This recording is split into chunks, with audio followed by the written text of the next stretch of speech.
Hello friend, welcome back to my video. आज के इस वीडियो में रेलवे के टॉप 29 प्रश्नों करने वाले हैं जो कि फिजिक्स सेक्शन से इंपॉर्टेंट है। ठीक है, फिजिक्स सेक्शन से है। ये सारे क्वेश्चन जो है एमसीक्यू टाइप के, जो एमसीक्यू टाइप है। ठीक है, जो कि आपका आने वाला एग्जाम एसएससी, रेलवे, पुलिस या कोई भी टीचिंग एग्जाम या फिर अग्निवीर एग्जाम के लिए काफ़ी ज़्यादा इंपॉर्टेंट है।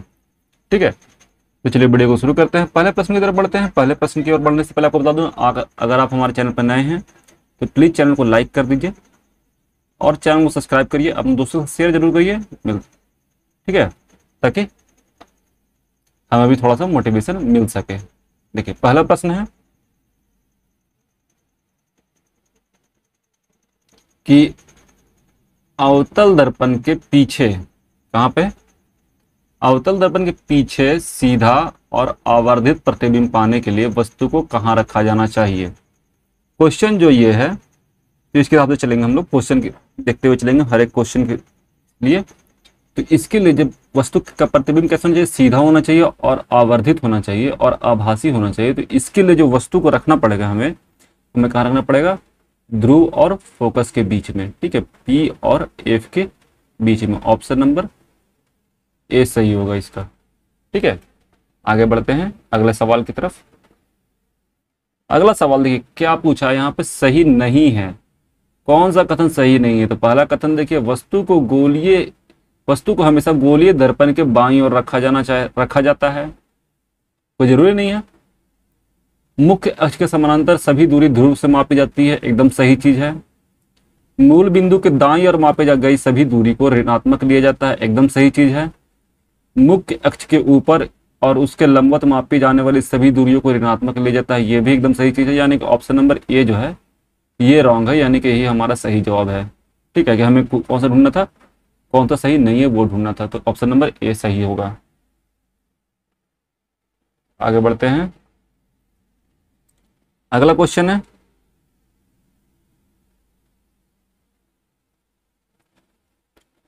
अपवर्तन के बाद उत्तल लेंस के उसी तरफ आभासी, आवर्धित और सीधा प्रतिबिंब बना प्राप्त करने के लिए वस्तु को कहाँ रखा जाना चाहिए। देखिए, अपवर्तन के बाद हो रही है बात। लेंस किस टाइप का है, उत्तल लेंस है।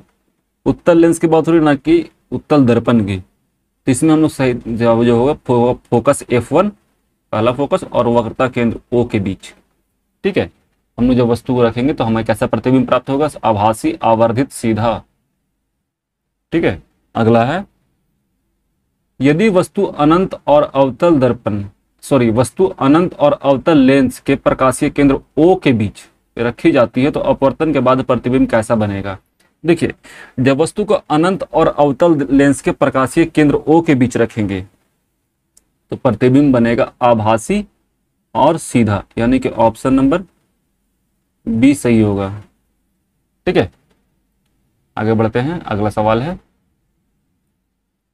श्वेत प्रकाश के 7 रंगों में से कौन सा कांच के प्रिज्म द्वारा प्रकाश के परिक्षेपण के बाद सबसे कम विचलित होगा। सबसे कम विचलित की बात हो रही है, यानी कि जो सबसे कम फैलेगा, तो यह है लाल रंग। लाल रंग सबसे कम फैलता है, बैगनी रंग सबसे अधिक फैलता है। ठीक है, इसका ऑप्शन कौन सा होगा, डी नंबर, डी हमारा सही जवाब है। आगे बढ़ते हैं। अगला सवाल है, अगला सवाल यह है कि यदि एक गोलीय दर्पण द्वारा निर्मित प्रतिबिंब आभासी है तो आवर्धन का मान ज्ञात कीजिए। कैसा प्रतिबिंब बन रहा, आभासी प्रतिबिंब बन रहा गोलीय दर्पण के द्वारा, तो आवर्धन कैसा होगा। देखिए, जब गोलीय दर्पण के द्वारा प्रतिबिंब आभासी बनेगा तो आवर्धन कैसा गिना जाएगा, धनात्मक गिना जाएगा। ठीक है, किस टाइप का आवर्धन होगा, धनात्मक। ठीक है, आगे बढ़ते हैं। अगला सवाल है, जब कोई प्रकाश किरण एक सघन माध्यम से विरल माध्यम में, जैसे कि कांच से हवा में प्रवेश करती है, तो प्रकाश किरण किसकी ओर झुकती है। देखिए, जब इस टाइप का होगा तो अविलंब से दूर झुकेगा। किधर झुकेगा, हटेगा, अविलंब से दूर हटेगा, यानी कि ऑप्शन नंबर बी सही होगा।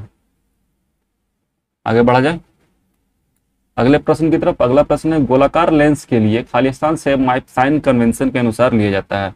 साइन कन्वेंशन जो गोलाकार लेंस होता है, इसमें कहाँ से लिया जाता है, तो याद रखिए, गोलाकार लेंस के लिए जो साइन कन्वेंशन होता है ये इसके प्रकाशीय केंद्र से लिया जाता है। ठीक है, आगे बढ़ते हैं। अगला है, देखिए अगला क्या है, माध्यम एनएम का अपवर्तनांक किस सूत्र द्वारा प्रदर्शित किया जाता है। तो जो अपवर्तनांक होता है किसी भी माध्यम का, ये होता है हवा में प्रकाश की चाल और माध्यम में प्रकाश की चाल का अनुपात। ऊपर कौन सा होगा, हवा में प्रकाश की चाल, नीचे होता है डिनोमिनेटर में होता है, हर में होता है माध्यम में प्रकाश की चाल, और अंश में होता है हवा में प्रकाश की चाल। इसका मान हमेशा याद रखिएगा 1 से कम होता है। अपवर्तनांक का मान कितना होता है, हमेशा 1 से कम होता है। आगे बढ़ते हैं। किसी अवतल दर्पण के मुख्य अक्ष के समानांतर आपतित किरण परावर्तन के पश्चात किस बिंदु से होकर जाएगी। देखिए अवतल दर्पण की बात हो रही ना कि लेंस की, मुख्य अक्ष के समानांतर हो रहा तो रिटर्निंग पे कहां से गुजरेगा, फोकस से गुजरेगा। ऑप्शन नंबर डी होगा। देखिए अगर कोई इस टाइप का दर्पण है, इस टाइप से ये प्रिंसिपल एक्सिस है, कोई किरण ऐसे आ रही है तो टकराने और कहां से गुजरेगी, फोकस से गुजरेगी, एफ से, यहाँ कहीं होगा सी। ठीक है, आगे बढ़ते हैं। अगला 11 नंबर क्वेश्चन। देखिए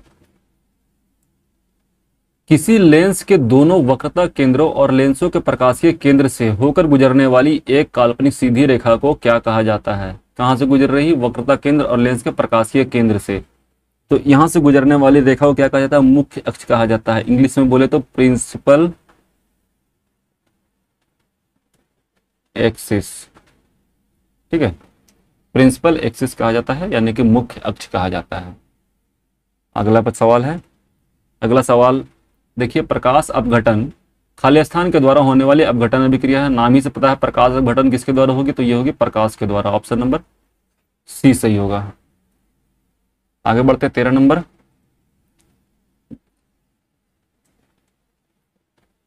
यदि कोई आपतित किरण किसी अवतल दर्पण से उसी मार्ग पर वापस परावर्तित हो जाती है तो वह किरण किस बिंदु से होकर गुजरी है। अवतल दर्पण की बात हो रही है, उसी मार्ग पर वापस चली जा रही है। कहां पर चली जा रही है, उसी मार्ग पर वापस चली जा रही है। तो जो किरण है वो कहां से होकर गुजरी है, तो ये गुजरी है वक्ता केंद्र से। ऑप्शन नंबर सी सही होगा। वक्ता केंद्र सी से होकर गुजरी है, इसलिए उसी लाइन पर वापस चली जाती है। अगला सवाल है, देखिए अगर फिगर आपको याद नहीं है तो मैं आपको बता देता हूं फिगर कैसे बनता है इसका। देखिए इस टाइप का दर्पण होता है, सी एफ, एक लाइन, अगर कोई वस्तु यहाँ पर है, कहीं पर भी है, यहाँ पर है, यहाँ से कोई लाइन आता है टकराता है और यहाँ से वापस होगा, और अगर सी से जाएगा तो सी पर ही टकराकर सी पर ही वापस हो जाएगा। ठीक है, ये रूल है। आगे बढ़ते हैं। अगला है, श्वेत प्रकाश के प्रकीर्णन के दौरान खालिस्तान रंग का प्रकाश सर्वाधिक मुड़ता है। सर्वाधिक मुड़ता है यानी कि विचलित होता है। क्या होता है, विचलित होता है। तो सर्वाधिक कौन सा रंग का प्रकाश विचलित होता है, ये होता है बैगनी रंग का प्रकाश। ठीक है, ऑप्शन नंबर सी सही होगा। अगला है, यह सिद्ध करने वाले पहले व्यक्ति थे कि श्वेत प्रकाश कई घटक रंगों का संयोजन है। किसने सबसे पहले यह सिद्ध करने की कोशिश किया, तो ये सबसे पहले कोशिश किया था सर आइजक न्यूटन ने, यानी कि ऑप्शन नंबर बी सही होगा। सर आइजक न्यूटन ने पहली बार कोशिश किया था यह देखने का कि प्रकाश जो है अलग अलग, श्वेत प्रकाश जो है अलग अलग रंगों का मिश्रण होता है। अगला है, एक उत्तल दर्पण, किस टाइप का दर्पण, उत्तल दर्पण जिसकी फोकस दूरी कितनी है, एफ, वायु में है, वो एक द्रव में डुबाया जाता है, इसका म्यू यानी कि अपवर्तनांक 4/3 है, में डुबाया जाता है। द्रव में प्रकाश की फोकस दूरी क्या होगी, तो याद रखिएगा जो फोकस दूरी होती है, फोकस दूरी जो होती है ये किस पर डिपेंड करती है, वक्रता त्रिज्या पे। किस पे, वक्रता त्रिज्या पे। वक्रता त्रिज्या का आधा करें ना फोकस दूरी होगा। माध्यम, जैसे बात करें किसी माध्यम में इसको डुबा देंगे या रख देंगे तो उस पर ये डिपेंड नहीं करेगा, फोकस दूरी जो है अनचेंज रहेगा। ठीक है, अगला है, 20 सेंटीमीटर की वक्रता त्रिज्या वाले एक अवतल दर्पण की फोकस दूरी क्या होगी। अभी पता है 20 सेंटीमीटर वक्रता त्रिज्या दे रखा है, तो 20/2 कर लेंगे हम लोग, यानी कि कितना हो जाएगा 10 सेंटीमीटर। ऑप्शन नंबर सी सही होगा। आगे बढ़ते हैं, यदि आप एक दर्पण में देखते हैं और पाते हैं कि प्रतिबिंब आपसे छोटी है, यानी कि हमारा परावर्तन जो है हमसे छोटी है, तो दर्पण का प्रकार है। तो दर्पण किस टाइप का है, ये है उत्तल दर्पण। ऑप्शन नंबर बी सही होगा। आगे बढ़ते हैं। अगला सवाल है, अपने बाएं हाथ में पेन को पकड़कर कोई व्यक्ति अपना प्रतिबिंब दर्पण में देखता है। कहाँ पे देख रहा है? दर्पण में देख रहा है, समतल दर्पण है। तो वही पेन उसे दाएं हाथ में प्रतीत होती है। तो यह निम्न में से किस प्रकार की घटना है? देखिए, जब कोई चीज बाएं हाथ में रहे और वो प्रतिबिंब में कैसा हाथ में दिखे? दायां हाथ में, तो इसे कहा जाता है पार्श्व व्युत्क्रमण यानी कि लैटरल इन्वर्जन। ठीक है, ये जो होता है ज्यादातर समतल दर्पण में बहुत अत्यधिक मात्रा में होता है। किसमें होता है? समतल दर्पण में। जो ठाकुर लोग के पास होता है बाल बनाने वाला दर्पण, या फिर घर में साधारण दर्पण होता है वो। आगे बढ़ते हैं, अगला है, जब प्रकाश की किरण एक सघन माध्यम से, किसमें? सघन माध्यम से विरल माध्यम में जाएगी। कहां पे जाएगी? विरल माध्यम में चली जाएगी, यात्रा करेगी, तो किस दिशा में मुड़ेगी? अभी बताया, अविलंब से दूर हटेगी। और गति में क्या अंतर आएगा? गति सघन से विरल में जा रही तो गति इंक्रीज करेगा, बढ़ेगा। आगे बढ़ते हैं, अगला है, गोलीय दर्पण की प्रतिबिंब सतह के केंद्र को क्या कहा जाता है? देखिए, जो गोलीय दर्पण होता है इसके सतह का केंद्र को क्या कहा जाता है? इसे कहा जाता है पोल। पोल यानी कि ध्रुव। ऑप्शन नंबर बी सही होगा। ठीक है, आगे बढ़ते हैं, अगला है, देखिए, वाहनों की हेडलाइट, कहां पे? हेडलाइट में कौन सा दर्पण प्रयुक्त होता है? देखिए, वैसे जहां पर भी हमें शक्तिशाली किरण पुंज, किस टाइप के पुंज की जरूरत पड़े? शक्तिशाली किरण पुंज की आवश्यकता हो, किस टाइप की शक्ति पुंज की? शक्तिशाली किरण पुंज की, तो वहां पर हम किस टाइप का दर्पण यूज करते हैं? अवतल दर्पण का। हेडलाइट में, सर्च लाइट में, टॉर्च में, सब जगह कहां? अवतल दर्पण। अगला है, निम्नलिखित में से कौन सी एक अप्रदीप्त वस्तु है? अप्रदीप्त वस्तु जिसके पास अपना लाइट नहीं होता, तो यहाँ पे चांद। चांद के पास अपना लाइट नहीं होता, इसलिए ऑप्शन नंबर बी सही होगा। चांद क्या है? सूर्य के रोशनी को परावर्तित करता है। आगे बढ़ते हैं, अगला है,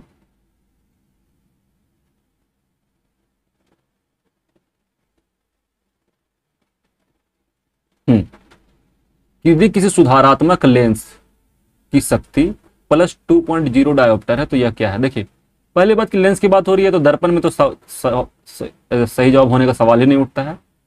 +2 है, +2 प्लस किसका होता है? याद बताइए, याद होना चाहिए आपको, ये उत्तल का होता है। प्लस किसका होता है? उत्तल का होता है।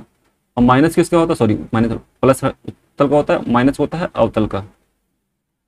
ठीक है, माइनस किसका होता है? अवतल का। तो इसका कैसे सही जवाब होगा? उत्तल दर्पण, उत्तल लेंस होगा। ऑप्शन नंबर सी सही होगा। आगे बढ़ते हैं, एक वक्रीय दर्पण है जिसमें परावर्तन सतह अंदर की ओर है, तो उसे क्या कहेंगे? देखिए, जब परावर्तन सतह अंदर की ओर होगा, जिस ओर से लाइट रिफ्लेक्ट हो रही है वो अंदर की ओर हो, तो और इस साइड कलई किया हुआ हो, तो इसे हम लोग कहते हैं अवतल दर्पण। ऑप्शन नंबर बी सही होगा। आगे बढ़ते हैं, अगला है, एक आपतित किरण एक समतल दर्पण के साथ 20 डिग्री का कोण बनाते हुए आपतित होती है। आपतित किरण तथा परावर्तित किरण के बीच का कोण, देखिए 20 डिग्री का कोण बना रही है। ध्यान दीजिए, देखिए मैं आपको बताता हूँ इमेज से। मान लीजिए कोई बोर्ड है, इस पे एक लाइट इधर से आपतित हुई और ये परावर्तित हो गई। अगर ये एंगल 20 बना रही है बोर्ड के साथ, तो रिफ्लेक्शन एंगल भी 20 होगा। बात हो रही है इस एंगल की, ठीक है, ये कितना होगा? ठीक है, 20 ऑप्शन में दे रखा है पर ये गलत है।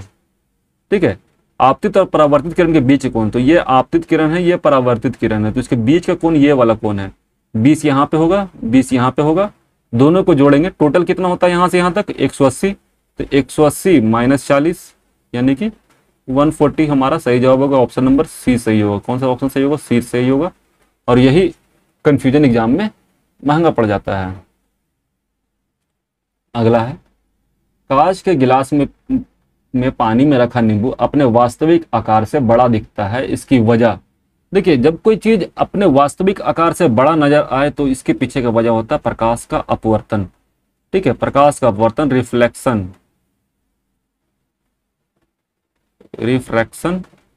Of light. ठीक है, प्रकाश का अपवर्तन। अगला है, एक लेंस में +2 डायोप्टर की शक्ति है, लेंस का प्रकार और उसकी फोकस दूरी। पहला बात क्या जान लीजिए, +2 डायोप्टर यानी कि उत्तल लेंस यानी कि अवतल वाला ऑप्शन होगा ही नहीं। फोकस दूरी प्लस में है तो यानी कि एक ही ऑप्शन प्लस में उत्तल के साथ है, ये वाला है।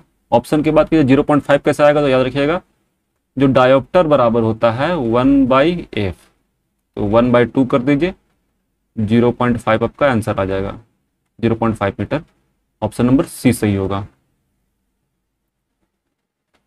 29 नंबर क्वेश्चन की बात की जाए, यदि किसी अवतल दर्पण का आपतन का कोण कितना है, 30 है, तो परावर्तन का कोण ये भी 30 होगा। ऑप्शन नंबर बी, परावर्तन का नियम यही कहता है कि आपतन कोण परावर्तन कोण के बराबर होता है, स्नेल का नियम कहता है।